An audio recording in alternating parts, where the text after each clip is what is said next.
18 पगड जातींना घेऊन चालण्याचं काम देखील मराठा समाजाने केलं आणि करत राहणार भूमिका आपली असली पाहिजे. म्हणूनच आपण कुणालाही त्रास न होता आंदोलन शांततेत करणार आहोत, शांततेतच आपला हक्क मागणार आहोत. आपण आता मालिक साहेब आले त्यांना निवेदन देऊ. औपचारिकरित्या आपण आपल्यामध्ये मराठा समाजामध्ये वयस्कर आहे आपण निवेदन बोलू दे मला बोलू द्या ना बोलू द्या बोलू द्या आम्हाला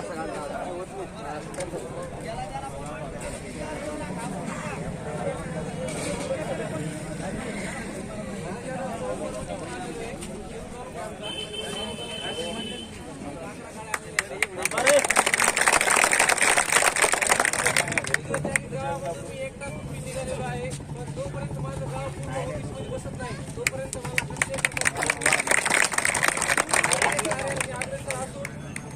येत्या काही काळामध्ये जोपर्यंत माझं गाव पूर्ण ऑफिसमध्ये बसत नाही तोपर्यंत मनोगावाच्या प्रत्येक गोष्टीसाठी मी समर्थन करणार आहे. व आमच्या गावातून आज 11 गाड्या आल्या, टोटल गाव पुढे पडलेले आहेत आणि त्यासाठी आम्ही आज निघालेलो आहे. तरी आपल्या तालुक्यातून जे काही संघर्ष करता येणार आम्ही तर असं ठरवलं आहे की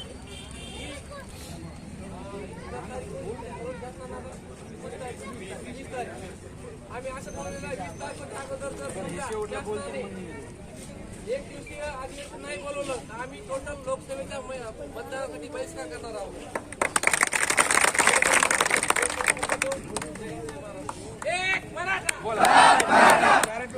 आपला जो आहे काल देखील आपण आपल्या मतदारसंघाचे विधानसभा सदस्य माननीय राजेशजी टोपे यांना सुद्धा मराठा समाजाला ओबीसीतून आरक्षण मिळालं पाहिजे.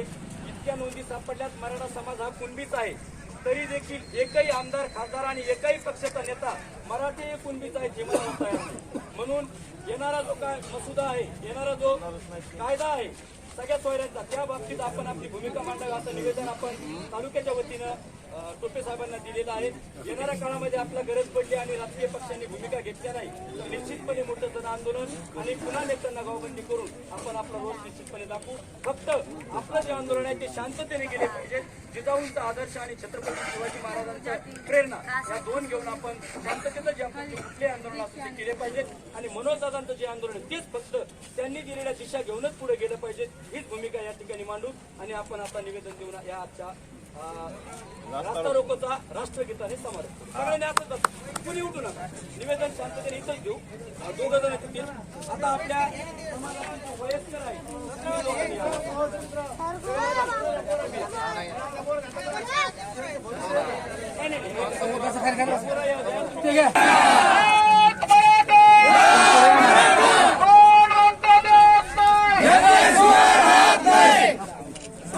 पुढे हात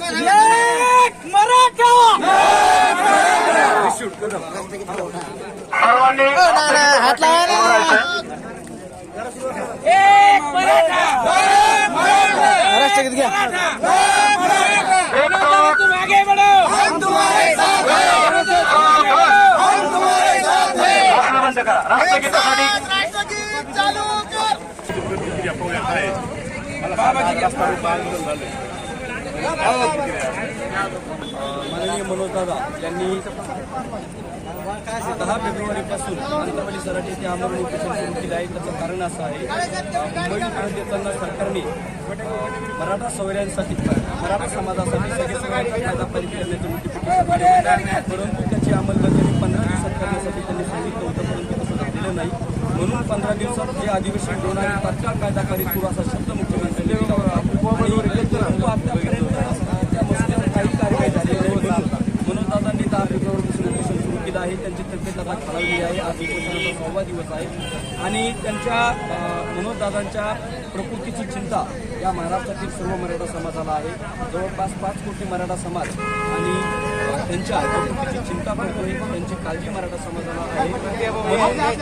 सरकारने त्यांना दिलेल्या प्रत्येक शब्दाची गांभीर्याने मनोजदादांचं उपोषण मागे घेण्यासाठी ते ज्याप्रमाणे म्हणतात की मला कॅबिनेटमध्ये तुम्ही हा विषय दिलेलं नोटिफिकेशन मान्य करा.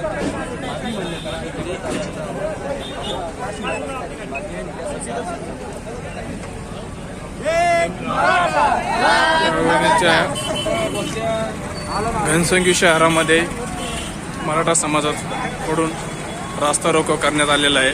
त्या रास्ता रोकोमध्ये वाहनांच्या भरपूर लांबच रांगा आपल्याला पाहायला मिळत आहे.